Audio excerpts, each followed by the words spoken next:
Hi, my name is Jeannie Lauren Dowden for Conduit News, and today we have Senator Bryan King joining us. He is representing District 28 to talk about the upcoming session.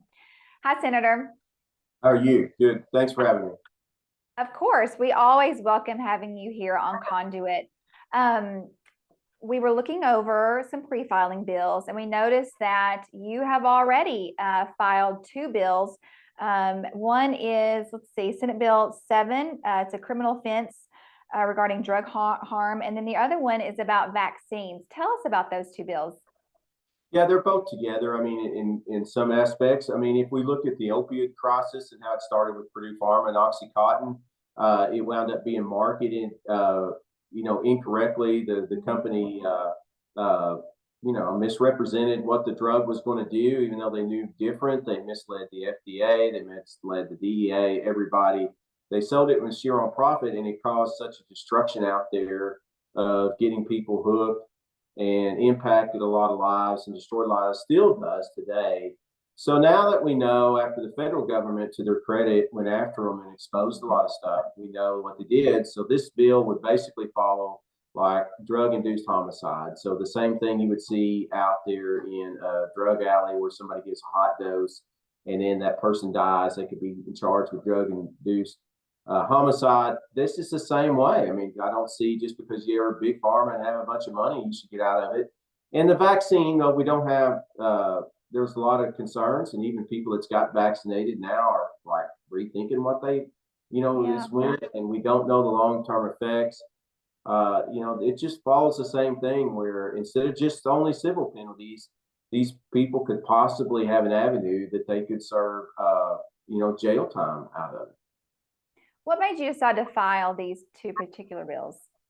Yeah, I mean, if you look at the Oxycontin and the Purdue Pharma situation, it was really, pretty clear that this company did not care about the harm, destruction, death, everything they did. It was all about the money, and they lied, covered it up, used their money and influence to get out of it, and political people covered for them. And I just think that besides the civil part, they should be held account criminally. Do you think that you'll have a hard time getting these passed? I don't know. Going up against big pharma sounds challenging. Yeah, about anything anymore, I say, Gene Loren, it's like we'll know more later. So we'll know more later. So, did you hear from any of your constituents about these bills before you filed them? Did anyone bring it to your attention, like, hey, this is something that we would really like to see happen? Yes, I think when you look at it, there's several of them have watched the series on Hulu, Dope Sick. They've watched, shows like The Pharmacist. Certainly in rural areas and blue collar areas where this was prescribed wrongly, it's impacted a lot of lives. And so, yeah, it's a personal thing with people that they either know somebody close to them or have family members, and it's impacted them all because of greed and money and political power and trying to escape justice. And I think that they feel like somebody needs to be held accountable. And they still ask the question of how did this happen? Why? And, they need answers. Yeah. Something else that you are considering doing down there in Little Rock is to propose some rule changes regarding bills, how they're batched, how they are just sometimes just crammed through. Talk to us about that change.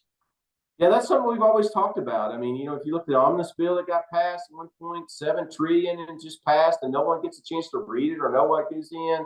They wait till the last minute and pass it. I mean, that's not a way to good govern people. I mean, it's not. Rubber stamping is never a good way to do business for the people.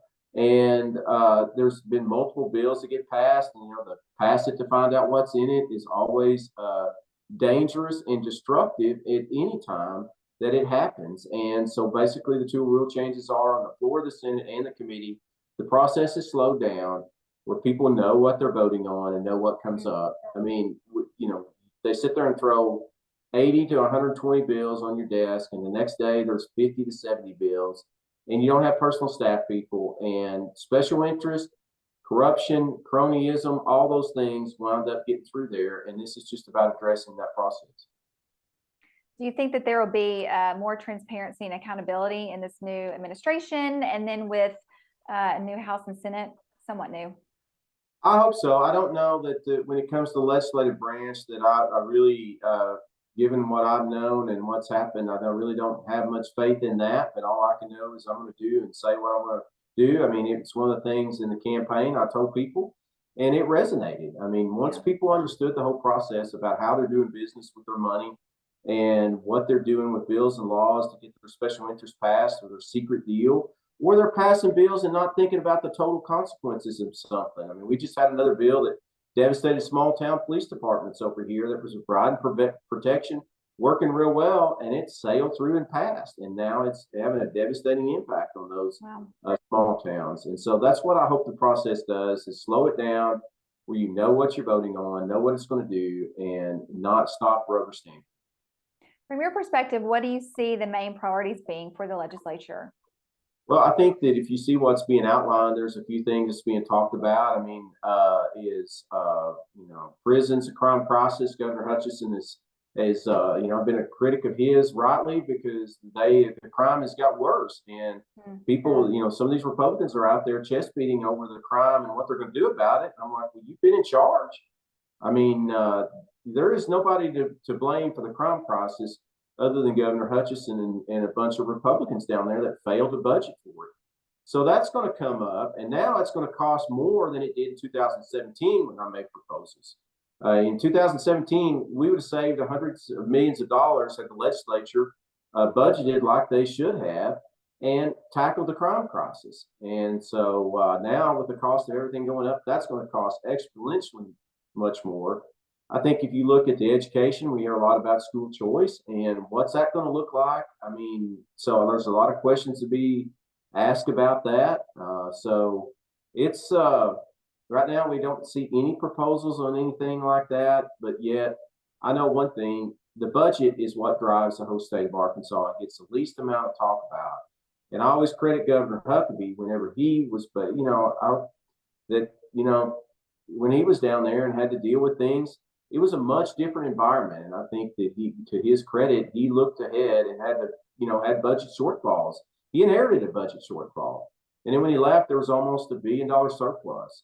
And so looking long term is the best way. That's why we've got to address this issue, because if we're not going to be financially stable in budgeting, and the spending has got out of control, Medicaid spending has grown almost $1 billion more than when Governor Huckabee was in there. And, most of that's about Republicans. And so we've got to get in there and manage Medicaid so that we can manage prisons and manage the budget and make the right financial decisions for people. Well, we can always count on you to not hold back and hold others accountable, regardless of what party they align with. And so we really appreciate that about you. Anything else that you want to add before we let you go?